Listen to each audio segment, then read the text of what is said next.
प्रौद्योगिकी अपूर्वता भी बस व्यक्तित्व एक इस काल्पनिक समय जिस पर तकनीकी विकास बेकाबू और अपरिवर्तनीय हो जाता है, मानव सभ्यता के लिए अप्रत्याशित परिवर्तन में जिसके परिणामस्वरूप में कहा जाता है व्यक्तित्व परिकल्पना के सबसे लोकप्रिय संस्करण के अनुसार खुफिया विस्फोट एक अपग्रेडेबल बुद्धिमान एजेंट अंततः आत्म सुधार चक्र का एक रनवे प्रतिक्रिया होती है। प्रत्येक नए और अधिक बुद्धिमान पीढ़ी अधिक से अधिक दिखाई दे रहा साथ में प्रवेश करेंगे तेजी से बुद्धि में एक विस्फोट पैदा करता है और इसके परिणामस्वरूप एक शक्तिशाली अधीक्षण होता है जो गुणात्मक रूप से सभी को पार करता है। मानव बुद्धि तकनीकी संदर्भ में एक विलक्षणता की अवधारणा का पहला उपयोग जॉन वॉन न्यूमैन था।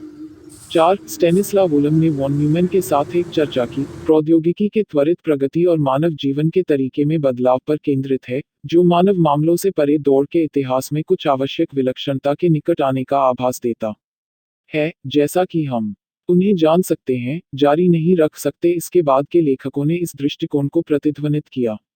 इजगुड का इंटेलिजेंस विस्फोट मॉडल भविष्यवाणी करता है कि भविष्य के सुपरिंटेलिजेंस एक विलक्षणता को ट्रिगर करेंगे।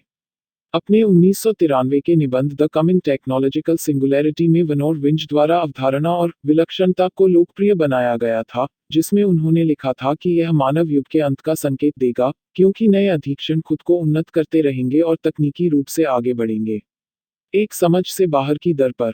उन्होंने लिखा का अगर वह इंटेलिजेंस विस्फोट मानवता निर्माण कृत्रिम सामान्य बुद्धि एजीआई का एक संभावित परिणाम है, जी पुनरावर्ती आत्म सुधार करने में सक्षम होगा, जिससे कृत्रिम सुपरिंटेलिजेंस आसी का तेजी से उदय होगा, जिसकी सीमाएं अज्ञात हैं, तकनीकी विलक्षणता प्राप्त होने के तुरंत बाद।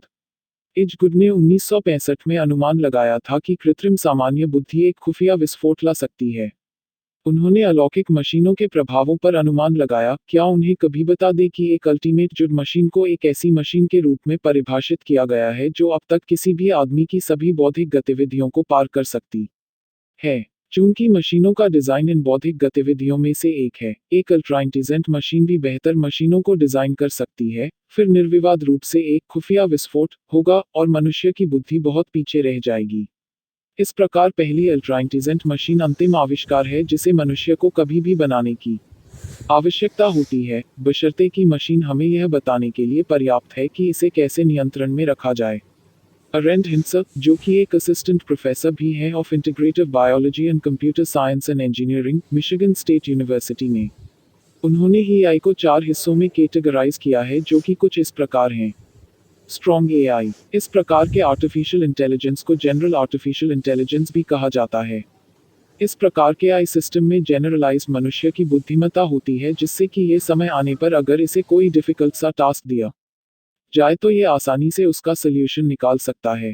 ट्यूरिंग टेस्ट को मैथमेटिशियन एलन ट्यूरिंग द्वारा सन 1950 में डेवलप किया गया था, जिसका इस्तेमाल ये जानने के लिए किया गया था कि क्या कंप्यूटर्स भी इंसानों के तरह सोच सकते हैं कि नहीं। 2005 से पहले या 2030 के बाद हुआ। Thanks for watching.